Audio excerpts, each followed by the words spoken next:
at that time, I was very passionate about our community-based tourism, and we continue to be very passionate about the CBT. Again, you know, I always quote our president. Did I share that quote with you 2 years ago? I think you did. Right? I think you did. You see, yes, I yes. always go back to that, and to this day, I always still go back to that.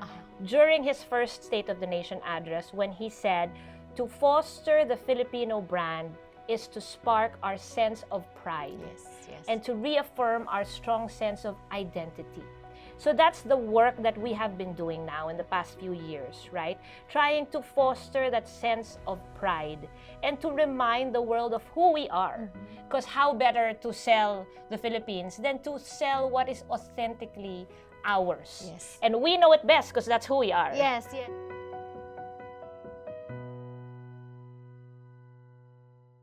And it's not just within the Philippines, you're also now going out. Let's talk about the very exciting World Expo. Yes, yes, yes. yes. So the theme of the World Expo this year, it happens every 5 years. So the theme of this year is designing future societies for our lives. And the Philippine Pavilion is located at the Empowering Lives section.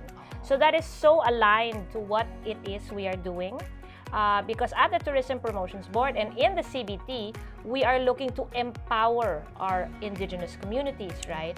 So actually, in our pavilion, our Philippine Pavilion at the World Expo is fully hand-woven. Wow. So the whole facade is hand-woven. Like we have our hand-woven rattan, and we have a showcase of the largest collection of weavers incorporated in a facade. We will have 212 hand-woven textiles, hand-woven by over 150 indigenous communities, incorporated in the facade. And then, apart from that, it will come to life because this facade will have live performance coming out of it. Oh, wow. That's quite unique. So our community-based tourism now has 3 phases. First, the Tourism Promotions Board goes into the indigenous community to listen to them, right? To understand what it is they want, what it is they need, and their goals. We kind of set that. And then the next step is that we craft trainings and programs to be able to help them achieve their goals, right? And ultimately, we are preparing them to transition into immersive destinations. We are preparing them to welcome the world into their home, right? The third phase is we then set up business-to-business transactions in the community, but a more casual, experiential business-to-business. So we bring media, we bring brand builders, we bring travel and tour operators to come meet with the indigenous communities to understand what they can do together. Yes. Yeah. I love how comprehensive it is, and you can tell that really thought was put into the planning. I love how it's separated into phases. So also, kasi when I was here, I was hearing about indigenous communities, indigenous tribes. Some of them also get very hesitant Yes. to open up. They don't open up readily. Yes, Yeah. yes. That's why it's very important to really just understand them first and let them know that you are listening to them, right? And I know that through that effort of yours and your team, you've had some successes. Yes. Let's celebrate those successes. Yes, well, a good example would be Mark Baumgartner, right? So Mark did that beautiful gown for Miss Universe Michelle D in 2023.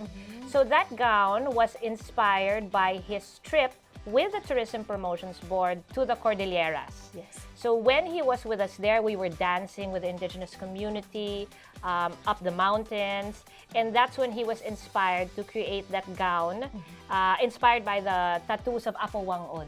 So it's a beautiful gown. I love it, and you also are not just preaching it, you're also living it. Yeah. We see you, I see your post, Yeah. I see you when people post about you, you're always wearing something that ties into your culture. Secretary Frasco is also like that, always Yes, wearing of something. course. Yes. Always. Is it catching on? Because in the US, it is a source of pride for us. I'm so You glad, see it yes. now when there are events, when even the little ones, they wear, the Barong Tagalog bombers, they wear Yes. mga like this.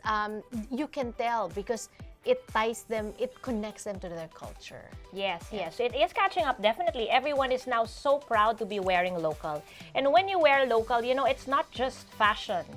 It is really you're telling the story of the Filipino. And together, we are all doing that. So all our programs and projects really revolve around telling that authentic Filipino story. Right. Mice, you also mentioned mice. Yes, yes. What's well, happening for on the that mice front? industry, of course, we're also looking to grow our mice industry. Apart, of course, from our community-based tourism, we have so many projects. We had over 180 projects in 2024 and looking to do around the same in 2025. Big highlight would be for the very first time, we are doing our creative industries conference. Oh. We are bringing together all creatives of the Philippines to come together and understand how else we can promote tourism. When is that? Yes, that will be in, we don't have the final date, July. Oh, July. July, Okay. Well, I yes, might be yes. here in July. Oh my gosh, then That's what you I'm thinking. have to join us. Yes. Yes. Baka dito na lang ako titira. Oo nga, dito ka natitira. I love the Philippines. Yes. Of course, this is an open invitation to invite all of you to come visit the Philippines. Remember, we have 7,641 islands, each one with a unique story to tell. Come and we will show you the many, many, many reasons to love the Philippines.